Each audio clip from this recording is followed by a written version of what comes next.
சசிகலாவுக்கு எதிராக போர்க்கொடி தூக்கி இருக்கும் முதல்வர் பன்னீர்செல்வத்துக்கு செவ்வாய் அன்று Goundampalayam MLA Arukutty, Vasudevan Nallur MLA Manoharan, Cholavandan MLA மாணிக்கம் ஆகியோரும் ராஜ்யசபா எம்பி மைத்ரேயனும் ஆதரவு அளித்திருந்தனர்.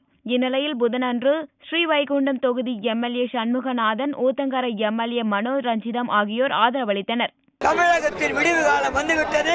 வெகு விரைவிலே நல்ல ஆட்சி பன்னீர்செல்வம் தலையத்திலே நடைபெறும். தைரியமாக சுதந்திரமாக இப்பொழுது வெளியே வந்து விட்டார். அந்த தீய சக்திகளின் கைப்பாவையாக அவர்களுடைய செயலுக்கு பலிகடாவாக இருந்தது போதும் என்று வெளியே வந்திருக்கிற OPS அவர்கள் மாணவர்களை தாக்கியவர்களை, இளைஞர்களை தாக்கியவர்களை, காவல்துறையை கைக்கூலிகளாக பயன்படுத்தியவர்களை அடையாளம் காட்ட வேண்டும் என்று தமிழ்நாடு விவசாய சங்கங்களின் கூட்டு இயக்கத்தின் சார்பில் கேட்டுக்கொள்கிறோம். ஜல்லிக்கட்டு மாணவர்கள் இளைஞர்களோட குரலாகவே இருக்கணும். ஐயா கேட்டது மாதிரி தான் எங்களுக்கும் ஆதங்கம் இருக்கு.